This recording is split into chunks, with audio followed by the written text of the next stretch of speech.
ولقد كرمنا بني آدم وحملناهم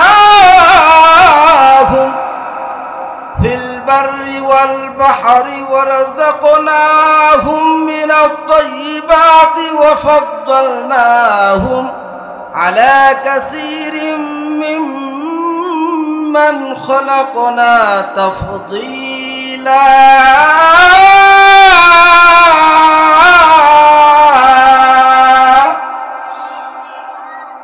আল্লাহ পাক রব্বুল ইজ্জত ওয়াল জালাল বলেন, আমি আল্লাহ বনি আদমকে সম্মান দান করেছি, মর্যাদা দান করেছি, স্থলে সমুদ্রে তাদের চলাচলে বাহন দিয়েছি, তাদেরকে উত্তম রিজিক দান করেছি এবং আমার বৈচিত্র্যময় সৃষ্টির উপর মানুষকে শ্রেষ্ঠত্ব দান করেছি।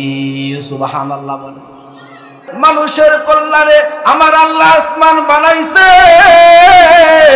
মানুষের কল্যাণে আমার আল্লাহ জমিন বানিয়েছে, মানুষের কল্যাণে আমার আল্লাহ পাক রব্বুল ইজ্জত ওয়াল জালাল পশু পাখি সৃষ্টি করেছে। ঠিক কিনা বলেন? আর মানুষকে কেন সৃষ্টি করা হয়েছে? মানুষের কাজ কি? আল্লাহ পাক রব্বুল ইজ্জত ওয়াল জালালের পয়গম্বর বিশ্ব নবী মুহাম্মদুর রাসূলুল্লাহ বলেন, আদ-দুনিয়া খুলিকতু লাকুম ওয়া আনতুম খুলিকতুম লিল আখিরাহ। সুবহানাল্লাহ বলেন। বিশ্ব নবী মুহাম্মদুর রাসূলুল্লাহ বলেন, দুনিয়া তোমাদের কল্যাণে সৃষ্টি করা হয়েছে হে জগতের মানুষ, আর তোমাদেরকে একমাত্র কেবলমাত্র সৃষ্টি করা হয়েছে আখিরাতের জন্য। সুবহানাল্লাহ। আল্লাহর ওয়াদা, আল্লাহর বিধান হলো, কেউ যদি আমার জমিনকে অপবিত্র করে, কেউ যদি আমার জমিনকে নাপাক করে, ওয়াত্তাকু ফিতনাতাল্লাহ তুসিবান্নাল্লাযিনা যালামু মিনকুম খাসসা ওয়ালামু আন্নাল্লাহা শাদীদুল ইকাব।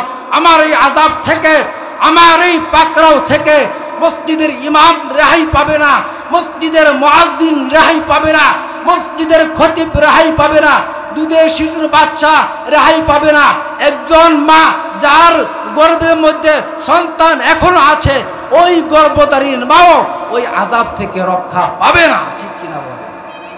আসসালামু আলাইকুম ওয়া রাহমাতুল্লাহি ওয়া বারাকাতুহু। আলহামদুলিল্লাহ, আলহামদুলিল্লাহি ওয়া কাফা ওয়া সালামুন আলা ইবাদিহিল্লাযীনা ইসতাফা।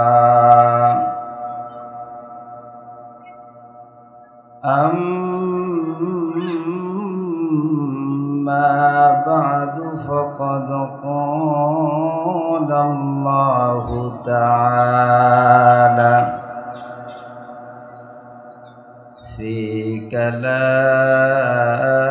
كلامه المجيد وفي فرقانه الحميد.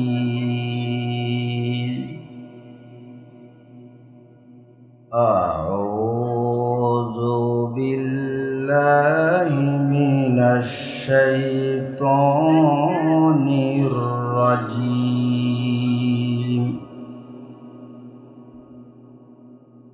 بسم الله الرحمن الرحيم.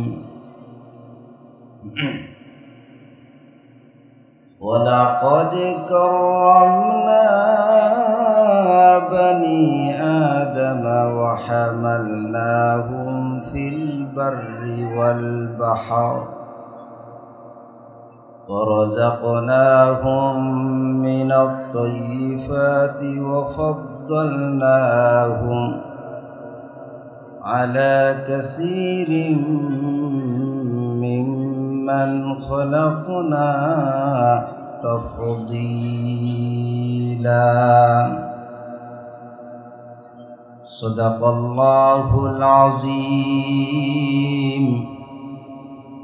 وصدق رسوله النبي الكريم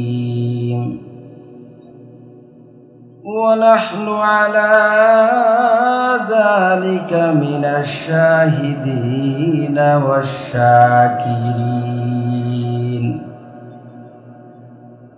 والحمد لله رب العالمين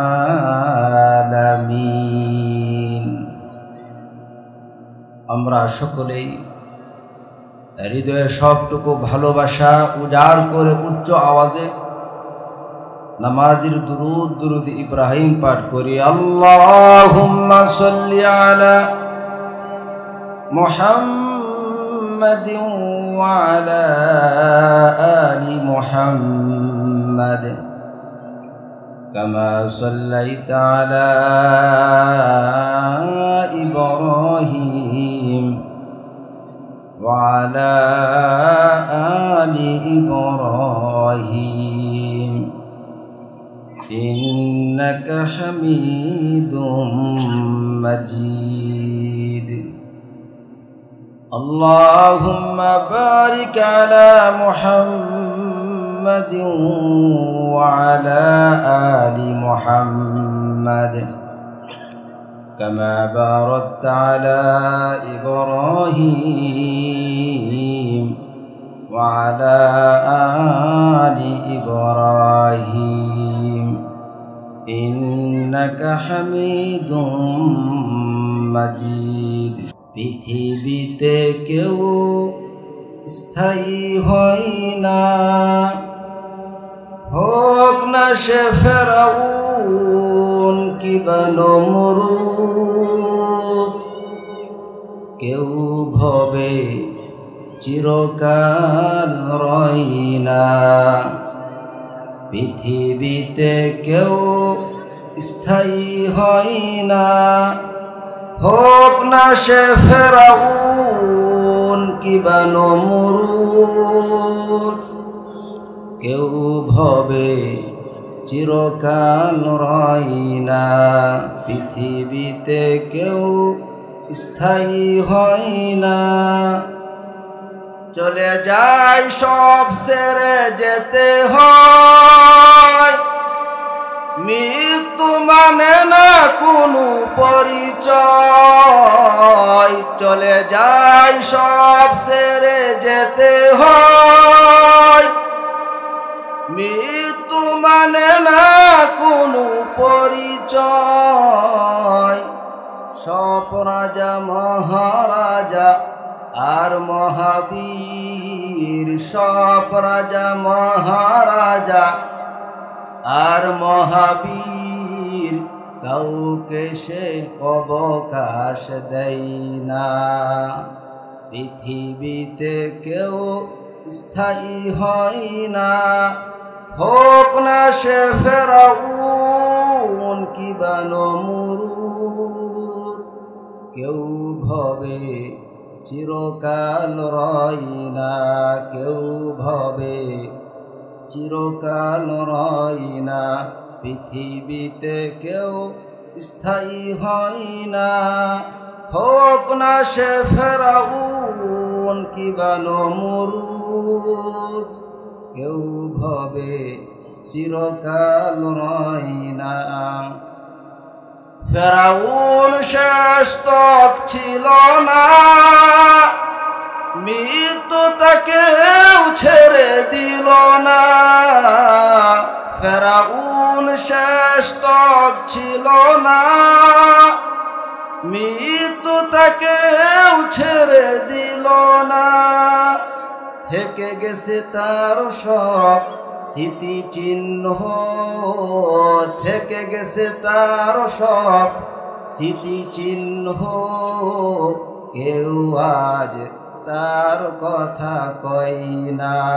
পৃথিবীতে কেউ স্থায়ী হয় না, হোক না সে ফেরাউন কিবা নমরুদ, কেউ ভবে চিরকাল রয় না। পৃথিবীতে কেউ স্থায়ী হয় না। এই সেই পিরামিড দাঁড়িয়ে আকাশের দিকে মাথা বাড়িয়ে, এই সেই পিরামিড দাঁড়িয়ে আকাশের দিকে মাথা বাড়িয়ে, ইতিহাস হয়ে আছে চিরকাল, ইতিহাস হয়ে আছে চিরকাল। ফেরাউন শুধু ভবে রয় না, পৃথিবীতে কেউ স্থায়ী হয় না। হোক না সে ফেরাউন কি ভালো মুরুদ, কেউ ভবে চিরকাল রয় না, পৃথিবীতে কেউ স্থায়ী হয় না। নীল নদ আজও আছে থাকবে, চিরদিন সত্যকে ডাকবে। নীল নদ আজও আছে থাকবে, চিরদিন সত্যকে ডাকবে। ডেকে ডেকে বলে যাবে দিন ও রাত, ডেকে ডেকে বলে যাবে দিন ও রাত। কেউ যেন ফেরাউন হয় না, কেউ যেন ফেরাউন হয় না, পৃথিবীতে কেউ স্থায়ী হয় না। হোক না সে ফেরাউন কি ভালো মুরুদ, কেউ ভবে চিরকাল রয় না, পৃথিবীতে কেউ স্থায়ী হয় না। হোক না সে ফেরাউন কি ভালো মুরুদ, কেউ ভবে চিরকাল রয় না, কেউ ভবে চিরকাল রয় না। ঠিক কি আওয়াজ করে বল। সম্মানিত হাজরিন, আমি পবিত্র কোরআনুল কারীম সূরা বানী ইসরাঈলের 17 নম্বর আয়াতে কারিমা তেলাওয়াত করেছি। এই আয়াতে কারিমাকে সামনে রেখে আমি আপনাদের সামনে কথা বলবো, আলোচনা করব। আমরা সকলে মারা যাব, মারা যাব কিনা বলেন? আমরা সকলে মারা যাব। আমরা যে দুনিয়াতে বেঁচে আছি, আমরা যে পরকালে যাব, পরকালে যাওয়ার ব্যাপারে কারো কোনো সন্দেহ আছে? কারো কোনো সন্দেহ নেই। আমরা যে দুনিয়াতে বেঁচে আছি, আমরা সকলে মুসলিম। মুসলিম এর অর্থ হলো আত্মসমর্পণকারী। কি বলেন? মুসলিম শব্দের অর্থ হলো আত্মসমর্পণকারী, যে আমি আল্লাহ তাআলার প্রত্যেকটা বিধানের উপর মাথা নত করে দিব, অবাক্যে অকাট্যে কোনো দলিল ছাড়াই আমি আল্লাহ তাআলা প্রত্যেকটা বিধিবিধানকে মেনে নেব। ঠিক কিনা বলেন? যে মেনে নিবে তার নামই কি মুসলিম, আত্মসমর্পণকারী। সম্মানিত হাজরিন, আমি যে আয়াতে কারিমা তেলাওয়াত করেছি, এই আয়াতে কারিমাকে সামনে রেখে আমি আমার আলোচনার বিষয়বস্তু চয়েস করেছি, নির্বাচন করেছি। আমাদের আমলগুলো পর্যবেক্ষণ করার জন্য আল্লাহ তাআলার পক্ষ থেকে 4 জন সাক্ষী নিযুক্ত করা হয়েছে। কয়জন সাক্ষী? 4 জন সাক্ষী। ওই সাক্ষীগুলো কি? জমিন, ফেরেশতা, আমল নামা, আমাদের অঙ্গ প্রত্যঙ্গ। সাক্ষীগুলো কি? সকলে আওয়াজ করে বলেন। 1 নম্বর সাক্ষী কি? জমিন। সকলে আওয়াজ করে বলেন কি? আমাদের আমলগুলো পর্যবেক্ষণ করে রাখার জন্য, সংরক্ষণ করে রাখার জন্য আল্লাহ তাআলার পক্ষ থেকে 4 জন সাক্ষী নিযুক্ত করা হয়েছে। 1 নম্বর সাক্ষীর নাম কি? জমিন। সকলে আওয়াজ করে বলেন কি? 1 নম্বর সাক্ষীর নাম জমিন। 2 নম্বর সাক্ষীর নাম ফেরেশতা। কি বলেন? 2 নম্বর সাক্ষীর নাম কি? আওয়াজ করে বলেন, আরো জোরে বলেন কি? 3 নম্বর সাক্ষীর নাম হলো আমল নামা। কি বলেন? আওয়াজ করে বলেন কি? 4 নম্বর সাক্ষী হলো অঙ্গ প্রত্যঙ্গ। কি বলেন? আমাদের আমলগুলো পর্যবেক্ষণ করে রাখার জন্য 4 নম্বর সাক্ষী হলো আমল নামা। এই বিষয়টাকে সামনে রেখে আমি আপনাদের সামনে কিছু আলোচনা করার চেষ্টা করব। আল্লাহ তাআলা এর উপর আমাকে, আপনাকে সকলকেই কথাগুলো মনোযোগ সহকারে শ্রবণ করে আমল করার তৌফিক দান করো, সকলে আমিন বলেন। আল্লাহ পাক রব্বুল ইজ্জত ওয়াল জালাল আমাদেরকে শ্রেষ্ঠ মাখলুকাত হিসেবে সৃষ্টি করেছেন, আলহামদুলিল্লাহ বলেন। আমরা সকলে শ্রেষ্ঠ, আমরা সৃষ্টি সেরা, আশরাফুল মাখলুকাত, আলহামদুলিল্লাহ বলেন। আল্লাহ পাক রব্বুল ইজ্জত ওয়াল জালাল আমাদেরকে আশরাফুল মাখলুকাত হিসেবে সৃষ্টি করেছেন। সৃষ্টির ইশারা হিসেবে আল্লাহ পাক রব্বুল ইজ্জত ওয়াল জালাল আমাদেরকে সৃষ্টি করেছেন। আল্লাহ পাক রব্বুল ইজ্জত ওয়াল জালাল পবিত্র কোরআনুল কারীমের মধ্যে জানিয়ে দিলেন, তোমরা যা আশরাফুল মাখলুকাত, তোমাদের সম্মান আমি আল্লাহর কাছে কত। আল্লাহ পাক রব্বুল ইজ্জত ওয়াল জালাল জানিয়ে দিলেন, ওয়ালাকাদ কাররামনা বানি আদম ওয়া হামালনাহুম ফিল বাররি ওয়াল বাহরি ওয়া রাযাকনাহুম মিনাত তাইয়্যিবাতি ওয়া ফাদ্দালনাহুম আলা কাসীরিম মিম্মান খালাকনা তাফদীলা। আল্লাহু আকবার। আল্লাহ পাক রব্বুল ইজ্জত ওয়াল জালাল বলেন, ওয়ালাকাদ কাররামনা বানি আদম ওয়া হামালনাহুম ফিল বাররি ওয়াল বাহরি ওয়া রাযাকনাহুম মিনাত তাইয়্যিবাতি ওয়া ফাদ্দালনাহুম আলা কাসীরিম মিম্মান খালাকনা তাফদীলা।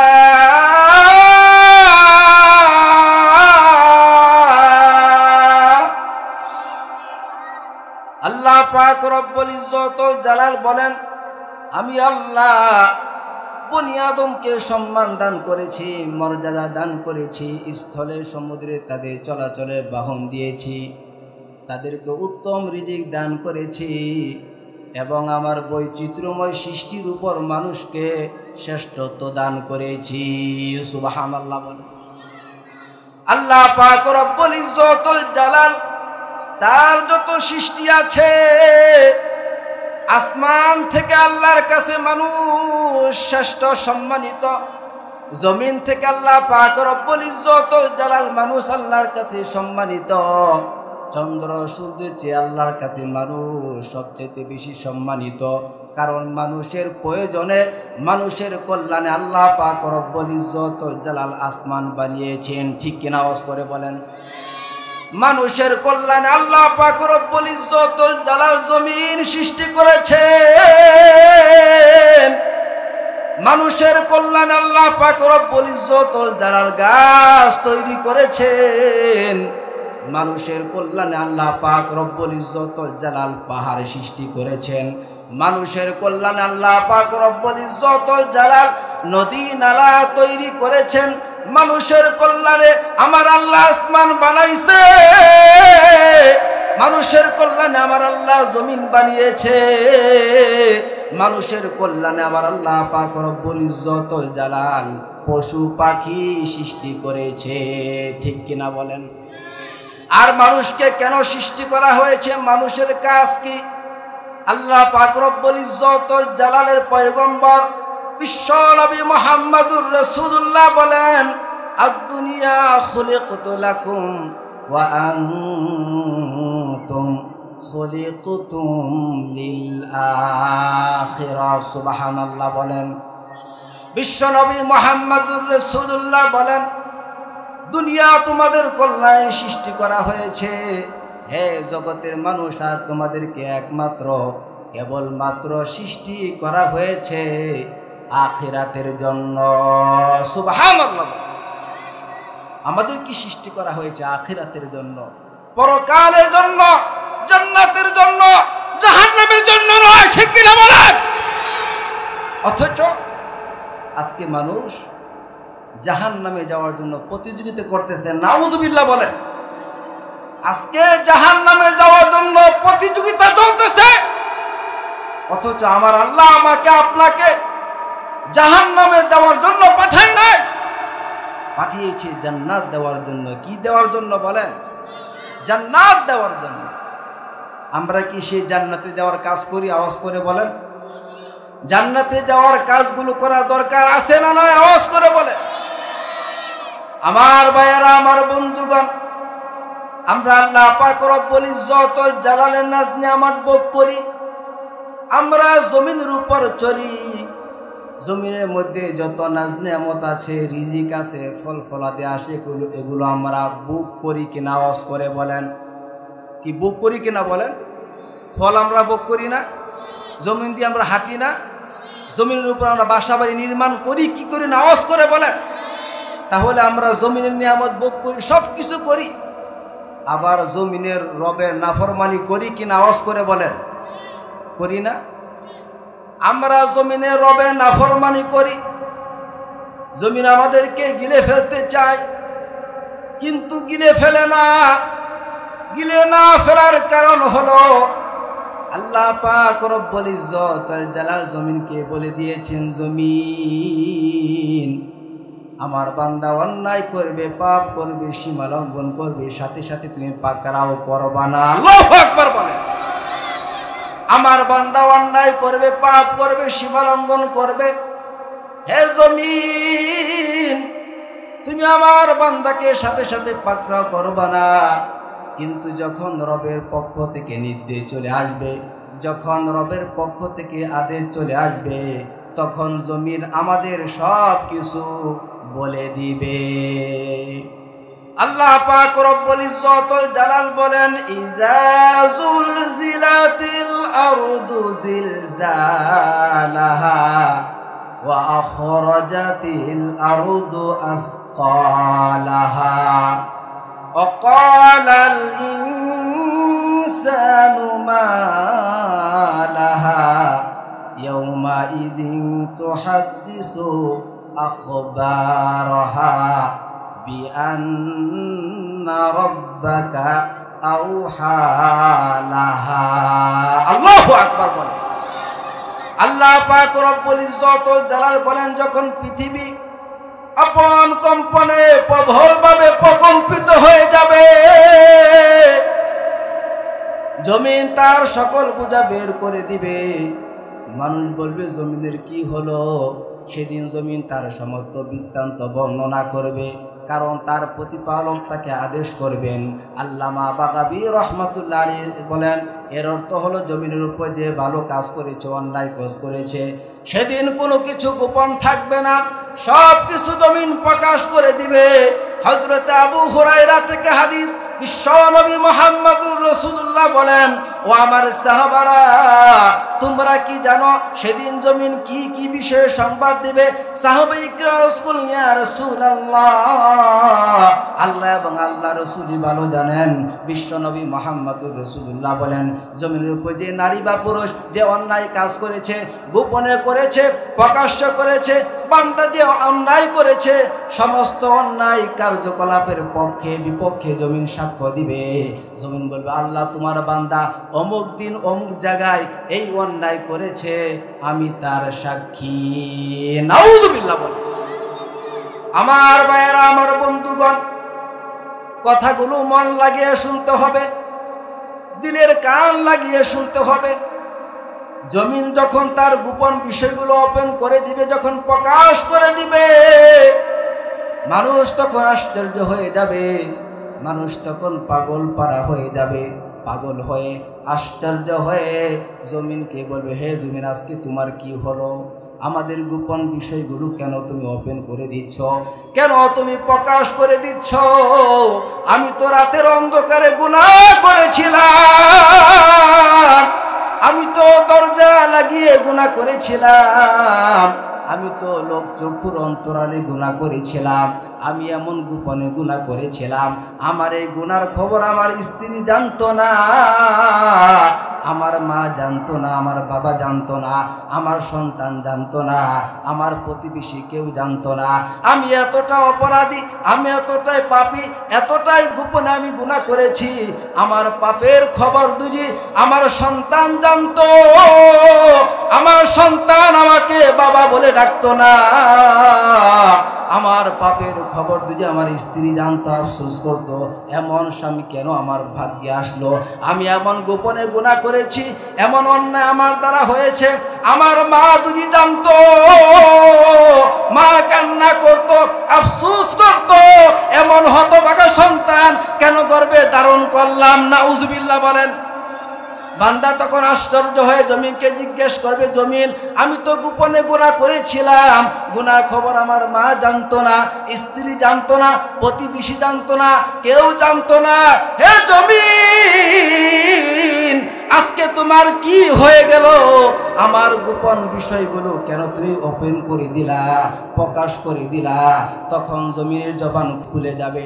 জমিন ডেকে বলবে, বান্দা, আল্লাহ পাক রব্বুল ইজ্জতুল জালাল আমাকে আদেশ করে দিয়েছেন, কাজেই আজকে আমি কোনো কিছু গোপন রাখবো না। আল্লাহু আকবার বল। সেদিন কোনো কিছু গোপন থাকবে না, সব কিছু ওপেন হয়ে যাবে। আজকে আমি যে অন্যায় করি, যে পাপ করি, যে সীমা লঙ্ঘন করতেছি, জমিন দেখে কি দেখে না? আওয়াজ করে বলেন। জমিন আমাদেরকে গিলে ফেলার ক্ষমতা আছে না নাই? আওয়াজ করে বলেন। আমার ভাইয়েরা, আমার বন্ধুগণ, তাফসিরে রুহুল মানি, তাফসিরে কুরতুবী, তাফসিরে মাজহারি, তাফসিরে ইবনে কাসির, তাফসিরে মারিফুল কোরআন, তাফসিরে নূরুল কোরআন সহ তাফসিরে বিভিন্ন নির্ভরযোগ্য কিতাবের মধ্যে পাওয়া যায়। কারণ ছিল হযরতে মুসা আলাইহিস সালাতু ওয়াস সালামের আপন চাচাতো ভাই। কি আওয়াজ করে বলেন। কারণ ছিল হযরতে মুসা আলাইহিস সালাতু ওয়াস সালামের আপন চাচাতো ভাই। এই কারণকে আল্লাহ পাক রব্বুল ইজ্জতুল জালাল এত সম্পদ দান করেছিলেন, এত মাল আল্লাহ দান করেছিলেন। তার এই সম্পদের চাবিগুলো বহন করতে গিয়ে শক্তিশালী যুবক দুর্বল হয়ে পড়তো, ক্লান্ত হয়ে পড়তো। এই কারণ সে তাওরাতের হাফেজ ছিল, মধুর কণ্ঠে সে তাওরাত তেলাওয়াত করতে পারত। কিন্তু এই সম্পদ, এই মাল কারণের জন্য কাল হয়ে দাঁড়িয়েছে, বিপদ হয়ে দাঁড়িয়েছে।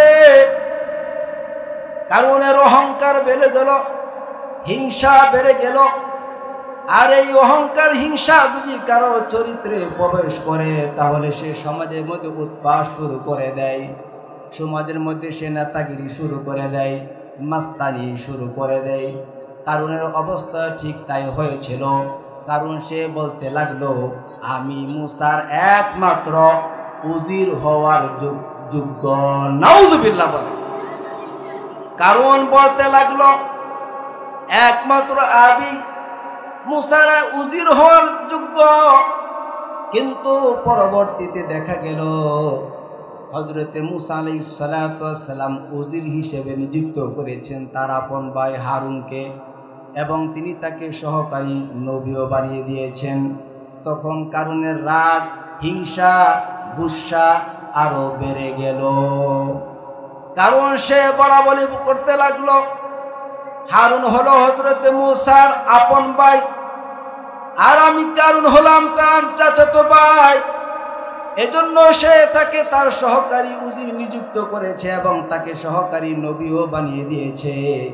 কারণ তো জানা ছিল না নবুয়ত, রিসালাত এটা আল্লাহর পক্ষ থেকে এমন একটা সম্মান, এমন একটা মর্যাদা, যা বিদ্যা দ্বারা অর্জন করা যায় না, যা ক্ষমতার দ্বারা অর্জন করা যায় না, যা সম্পদ দ্বারা অর্জন করা যায় না। বরং আল্লাহ পাক রব্বুল ইজ্জতুল জালাল যাকে ইচ্ছা তাকে নবী হিসেবে মনোনীত করেন। ঠিক কিনা বলেন। আল্লাহর পক্ষ থেকে যখন হযরতে হারুন আলাইহিস সালাতু ওয়াস সালাম মুসা নবীর স্থলাভিষিক্ত হয়ে গেল, সহকারী নবীও হয়ে গেল। কারণের তখন দম্ভ, অহংকার আরো বেড়ে গেল। সে মুসা নবীর বিরুদ্ধে ষড়যন্ত্র শুরু করে দিল, হিংসা শুরু করে দিল। বনি ইসরাঈলের উপর তার জুলুম নির্যাতন আরো বাড়িয়ে দিল। নাউজুবিল্লাহ বলেন। বনি ইসরাঈল ডেকে বলে, হে কারণ তুমি অহংকার করো না। অহংকারকারীদেরকে আমার আল্লাহ ভালোবাসেন না। ঠিক কিনা? আওয়াজ করে বলেন। অহংকারকারীদেরকে কি আল্লাহ ভালোবাসেন? আওয়াজ করে বলেন। অহংকারকারীদেরকে আল্লাহ ভালোবাসে না। দুনিয়ার মানুষও অহংকারীদেরকে ভালোবাসে না। ঠিক কিনা? আওয়াজ করে বলেন। আমরা অনেক অহংকারীদেরকে দেখেছি, আল্লাহ তাকে অনেক মাল দান করেছে, অনেক সম্পদ দান করেছে, কিন্তু মানুষ তার আড়ালে তাকে গালমন্দ করে, তাকে বকা দেয়। বোঝা গেল যে অহংকারী হবে, আল্লাহর কাছে সে লাঞ্ছিত হবে, অপমানিত, অপদস্থ হবে, দুনিয়ার মানুষের কাছেও সে অপদস্থ হবে। নাউজুবিল্লাহ বলেন। বনে ইসরাইল ডেকে বলে, হে কারণ তুমি অহংকার করো না। অহংকারকারীদেরকে আল্লাহ পাক রব্বুল ইজ্জত ওয়াল জালাল ভালোবাসেন না, পছন্দ করেন না। আল্লাহ পাক রব্বুল ইজ্জত ওয়াল জালাল তোমাকে যা দান করেছেন এর দ্বারা আখিরাতের সাফল্য কামনা করো, এবং দুনিয়াতে তোমার যে অংশ রয়েছে তার কথা তুমি ভুলে যেও না। তুমি তোমার নিজের প্রতি এবং পরিবার বর্গ যারা আছে তাদের প্রতি ব্যয় করাকে তুমি ভুলে যেও না। কারণ ডেকে বলো, এই সম্পদ আমি আমার বিদ্যা দ্বারা অর্জন করেছি, জ্ঞান দ্বারা অর্জন করেছি, এখানে আবার আল্লাহর দয়ার কি আছে? নাউজুবিল্লাহ বলে। সে বলল, এই সম্পদ, এই মাল, এগুলো তো আমি আমার জ্ঞান দ্বারা অর্জন করেছি, এগুলো তো আমি আমার মেধা দ্বারা, বিদ্যা দ্বারা অর্জন করেছি, এখানে আবার আল্লাহর দয়ার কি আছে? নাউজুবিল্লাহ বলে। আমার ভাইয়ারা, আমার বন্ধুগণ, একদিন কারণ জাঁকজমকপূর্ণ পোশাক পরে 4000 সৈন্যবাহিনী নিয়ে সাদা একটি খচ্চরের উপর আরোহণ করে সাধারণ লোকদের মজলিসে উপস্থিত হয়ে গেল। যারা পার্থিব জীবন কামনা করত, যারা দুনিয়াদার, দুনিয়ার জন্য যারা পাগল, ওই লোকগুলো ডেকে বলে, হাই, আমরাও দুজি কারণের মতো হতে পারতাম। নাউজুবিল্লাহ বলেন। আমরাও দুজি কারণের মতো হতে পারতাম, কতই না বলা হতো। আল্লাহ যাদেরকে আসমানি কিতাবের ইলম দান করেছে তারা ডেকে বলে, তোমরা নিপাত যাও, কারণ এ ধন সম্পদ ক্ষণস্থায়ী, চিরস্থায়ী না। দুনিয়া ক্ষণস্থায়ী, দুনিয়া মাত্র 2 দিনের জন্য, আর আখিরাত হলো চিরস্থায়ী। ঠিক কিনা বলে? কিন্তু কারণের তার জুলুম অত্যাচার বেড়ে যেতে লাগলো। নাউজুবিল্লাহ বলে। এক পর্যায়ে হযরতে মূসা আলাইহিস সালাতু ওয়াস সালাম কারুনকে ডেকে বলে, হে কারুন, তুমি তোমার সম্পদের যাকাত দাও। যাকাতের পরিমাণ হযরতে মূসা আলাইহিস সালাতু ওয়াস সালাম বলে দিলেন, নগদ অর্থ থেকে 1001 দিনার তুমি যাকাত দিবা, প্রতি 1000 বকরি থেকে বছরে একটি করে বকরি যাকাত দিবা। কারণ সে রাজি হয়ে গেল, আমি যাকাত দিব। পরবর্তীতে কারণ হিসাব করে দেখে, নগদ অর্থ থেকে যদি 1001 দিনার দেওয়া হয়, আর প্রতি 1000 বকরি থেকে যদি বছরে একটি করে বকরি যাকাত দেওয়া হয়, তাহলে আমার ধনভাণ্ডার থেকে তো বিপুল পরিমাণ সম্পদ হাতছাড়া হয়ে যায়। কাজে এটা মেনে নেওয়া যায় না, আমি সম্পদের যাকাত দিব না। নাউজুবিল্লাহ বলে। কারণ সে যাকাত দিতে অস্বীকার করলো। বর্তমান সমাজের মধ্যে অনেক শিল্পপতি আছে, কি আছে না বলেন? আছে। রমজান মাস যখন আসে তখন নিয়ত করে যে এবারে রমজানে পরিপূর্ণভাবে যাকাত দিব। এই কারণে মতো যে রমজান যখন আসবে এবারে আর মিস দিব না, এবারে পরিপূর্ণভাবে যাকাত দিব। উলামা ইকরাম বলেছে যে লাখে 2500, কোটিতে 2.5 লক্ষ সে নিয়ত করে যে যাকাত দিবে। যখন হিসাব করে দেখে যে লাখে 2500, 1 কোটিতে 2.5 লক্ষ, 2 কোটিতে 5 লক্ষ, 4 কোটিতে 10 লক্ষ, 8 কোটিতে যখন 20 লক্ষ, তখন সে কারণের মতো যাকাত দিতে অস্বীকার করে। নাউজুবিল্লাহ বলে। মনে রাখবেন, কারণের যে অবস্থা হয়েছে, ওই সমস্ত সম্পদশালী যারা আছে, শিল্পপতি যারা আছে, যারা তাদের সম্পদের যাকাত পুঙ্খানুপুঙ্খভাবে হিসাব করে দেয় না, তাদেরও ঠিক একই অবস্থা হবে। নাউজুবিল্লাহ। আমার ভাইয়েরা, আমার বন্ধুগণ, কারণ সে তার অনুসারী যারা আছে তাদেরকে ডাকলো, তাদেরকে ডেকে ডেকে বলে, মুসা আমাদেরকে যে কথা বলে আমরা তার কথা মেনে নেই। আজকে সেই দিকে আমাদের সম্পদের দিকে হাত বাড়িয়েছে, সেই দিকে আমাদের সম্পদের দিকে চোখ বাড়িয়ে দিয়েছে। কাজে মুসাকে থামাতে হবে। নাউজুবিল্লাহ বলে। মুসা হক কথা বলছে, এজন্য কি তাকে থামাতে হবে? নাউজুবিল্লাহ বলেন। আজকের এই সমাজের মধ্যে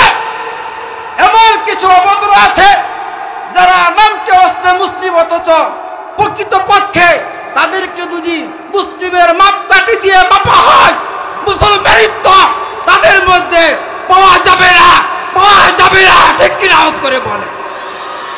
অথচ সে নিজেকে মুসলিম দাবি করে, অথচ সে যদি মুসলমানিত্ব তার মধ্যে যদি থেকে থাকে, আর এটা যদি মাপকাঠি দিয়ে মাপা হয়, তাহলে সে মুসলিমের কাতারে পড়বে না। নাউজুবিল্লাহ বলেন। আমরা কি মুসলিমদের কাতারে থাকতে চাই কি চাই কিনা আওয়াজ করে বলেন। আল্লাহ তাআলা আমাদের সকলকে মৃত্যু পর্যন্ত মুসলিমদের কাতারে থাকার তৌফিক দান করুন, সকলে আমিন বলে। এ কারণে যখন তার বিরুদ্ধে চলে গেল যে সম্পদে যাকাত দিতে হবে, তখন তার মাথা নষ্ট, যে মুসাকে থামাতে হবে।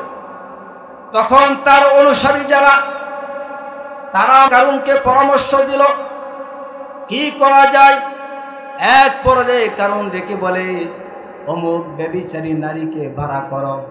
সেই জন্য মুসা নবীর উপর ব্যভিচারের অপবাদ দেয়। নাউজুবিল্লাহ বলে। একজন ব্যভিচারী নারীকে ভাড়া করা হলো। নারীকে যখন আনা হলো, তাকে 1000 দিরহামের লোভ দেখানো হলো। কারণ বলল, আমি তোমাকে 1000 দিরহাম দিব, তুমি শুধু জনসম্মুখে বলবা যে মুসা আমার সাথে ব্যভিচার করেছে। মহিলা সে রাজি হয়ে গেল। সে বলল, আমি রাজি। এক পর্যায়ে কারুন বনি ইসরাইলদেরকে একত্রিত করলো। একত্রিত করার পর কারুন ডেকে বলে, হে মুসা, বনি ইসরাইল একত্রিত হয়েছে, বিশাল বড় মজমা হয়েছে, হাজার হাজার মানুষ একত্রিত হয়ে গেছে। হে মুসা, আপনি আমাদের মজলিসের মধ্যে আসেন, বয়ান করেন। হযরতে মুসা আলাইহিস সালাতু ওয়াস সালাম কারুনের আমন্ত্রণে সাড়া দিলেন। হযরতে মুসা পয়গম্বর, তিনি বয়ান করলেন, হে বনি ইসরাইল, ভালো করে শোনো, যে চুরি করবে আমরা তার হাত কেটে দিব। কেউ যদি কারো উপর ব্যভিচারের অপবাদ দেয়, আমরা তাকে বেতের আঘাত করব। অবিবাহিত কোনো পুরুষ যদি ব্যভিচারে লিপ্ত হয়ে যায়, আমরা তাকেও বেতের আঘাত করব। আর বিবাহিত কোনো পুরুষ যদি ব্যভিচারে লিপ্ত হয়ে যায়, তাকে বেতের আঘাত করা হবে না, তাকে কোমর পর্যন্ত গেড়ে পাথর নিক্ষেপ করে করে হত্যা করা হবে। হযরতে মুসা আলাইহিস সালাতু ওয়াস সালাম যখন বয়ান করলেন, এক পর্যায়ে কারুন ডেকে বলে, হে মুসা, তুমি যে বক্তব্য দিলা, এই ত্রুটি যদি তোমার মধ্যে পাওয়া যায়, তাহলে তোমার কি শাস্তি হবে? হযরতে মুসা আলাইহিস সালাতু ওয়াস সালাম ডেকে বলে, তোমাদের যে শাস্তি আমারও একই শাস্তি।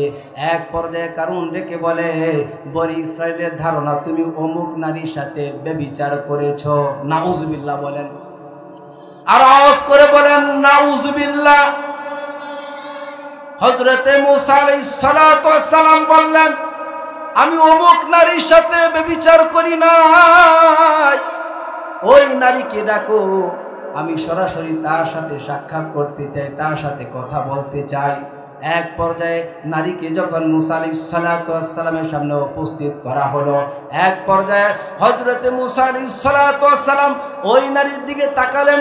ওই নারীর দিকে তাকিয়ে বলে, হে নারী, তুমি আল্লাহর কসম করে বলো, আমি আল্লাহর পয়গম্বর মুসা, তোমার সাথে কি এমন ঘৃণিত কাজ আমি করেছি?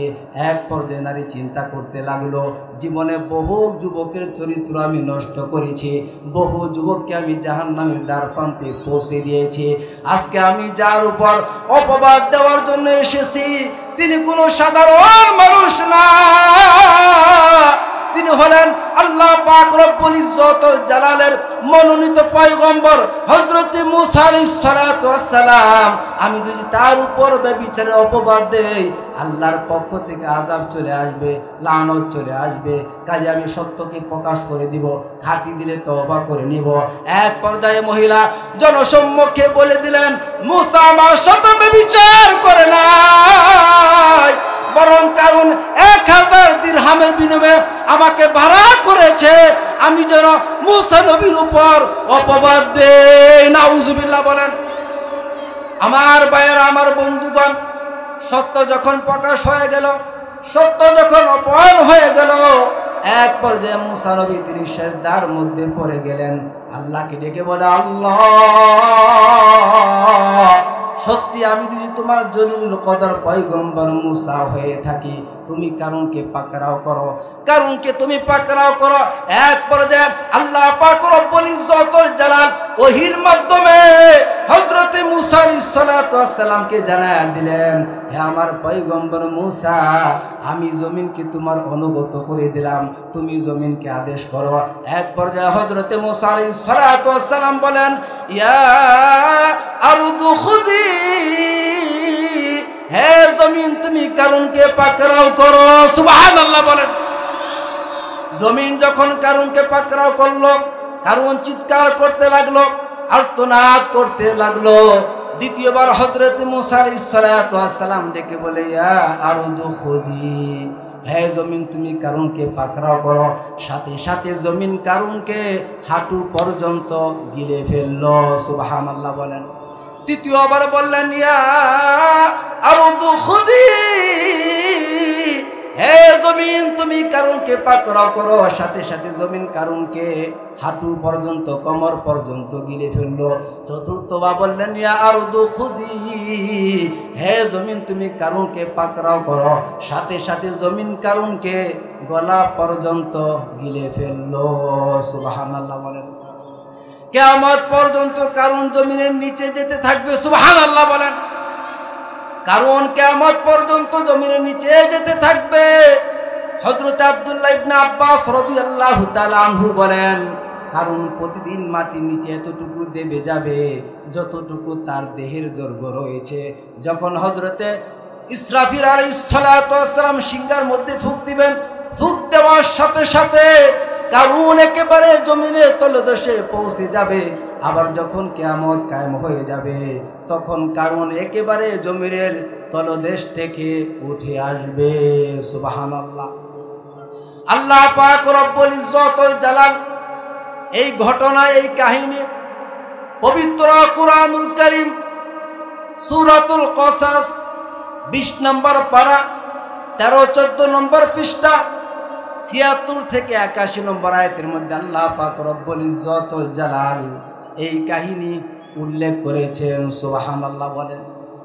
আল্লাহ তাআলা পবিত্র কোরআনের মধ্যে এই কাহিনী উল্লেখ করেছেন যাতে মানুষ সতর্ক হয়, যাতে মানুষ নাফরমানি না করে।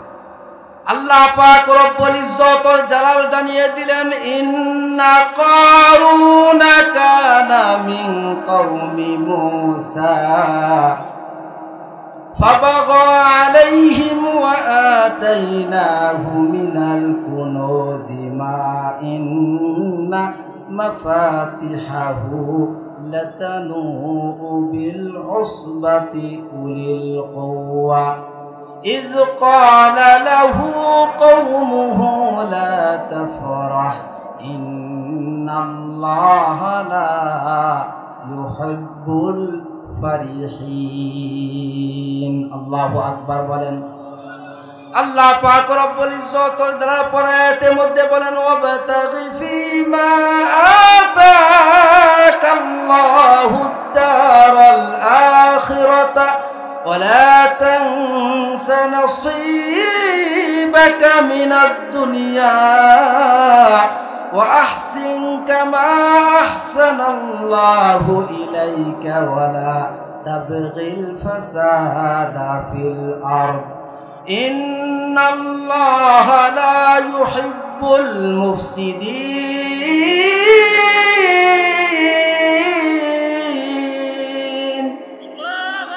আল্লাহ পাক রব্বুল ইজ্জতুল জালাল পরায়াতের মধ্যে বলেন, ক্বালা ইন্নামা উতিতুহু আলা ইলমিন ইনদি আওয়ালাম ইয়ালাম আন্নাল্লাহা ক্বাদ আহলাকা মিন ক্বাবলিহি মিনাল কুরুনি মান হুয়া আশাদ্দু মিনহু কুওয়াতাও ওয়া আকসারু জামাআ ولا يسأل عن ذنوبهم المجرمون।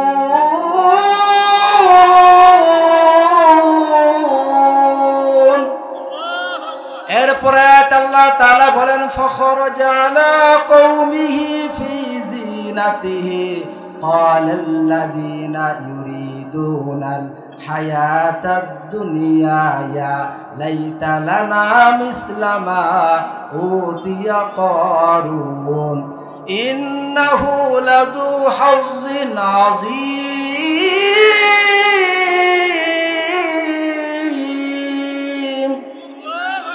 যারা দুনিয়াদার তাদের সামনে যখন কারুন গেল তারা বলল, হায় আমরা যদি কারুনের মতো হতে পারতাম, নিশ্চয়ই সে অত্যন্ত ভাগ্যবান।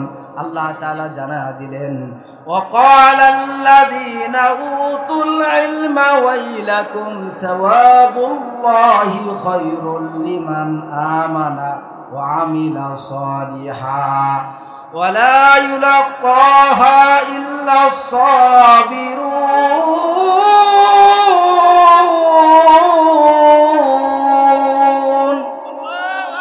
যারা ঈমান এনেছে তারা বলে তোমরা নিপাত যাও, কারুনের সম্পত্তিটা এখনো স্থায়ী। যারা ঈমান এনেছে আর সৎকর্ম করে তাদের পুরস্কার আল্লাহর কাছে উত্তম শ্রেষ্ঠ। এই উত্তম শ্রেষ্ঠ পুরস্কার কারা পাবে? যারা সবর অবলম্বনকারী, একমাত্র এই পুরস্কার তারাই পাবে। সুবহানাল্লাহ বলেন।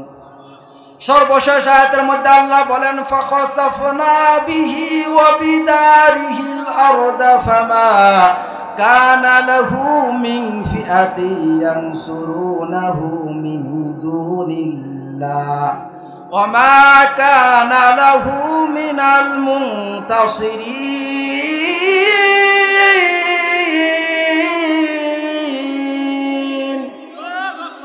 আল্লাহ পাক রব্বুল ইজ্জত ওয়াল জালাল বলেন, আমি কারুনকে তার পাশার সহ জমিনে দোষিয়ে দিয়েছিলাম।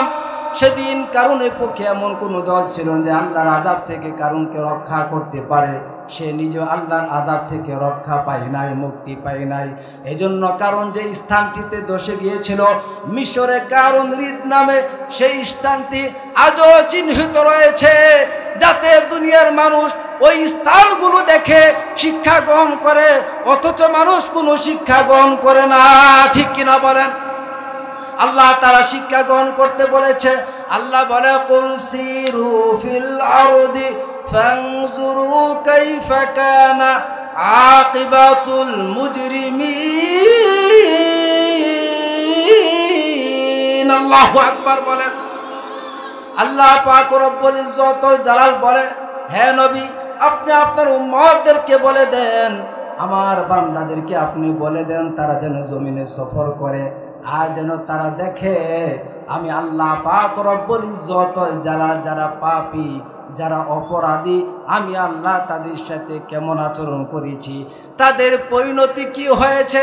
মানুষ যেন শিক্ষা গ্রহণ করে। অথচ আজকে মানুষ গোটা বিশ্ব ভ্রমণ করেছে, কিন্তু মানুষ শিক্ষা গ্রহণ করে না, ঠিক কিনা বলেন? আজকে মানুষ চাঁদের দেশে চলে যায়, সাবমেরিনে চড়ে মানুষ সমুদ্রের তলদেশে চলে যায়, আল্লাহর নিদর্শন দেখে। দেখার পরেও মানুষ শিক্ষা গ্রহণ করে না, ইবরত হাসিল করে না। অথচ আল্লাহ পাক রব্বুল ইজ্জত ওয়াল জালাল বারবার ডাক দিয়ে বলে, ফাতাবিরু ইয়া উলিল আবসার, হে চক্ষুষ্মানেরা তোমরা সচক্ষে দেখো আর শিক্ষা গ্রহণ করো। আল্লাহ তাআলা ডেকে বলে, ফাতাবিরু ইয়া উলিল আলবাব। আবার আল্লাহ বলে, হে জ্ঞানী সম্প্রদায়, তোমাদের মধ্যে যারা জ্ঞানী তারা যেন শিক্ষা গ্রহণ করে।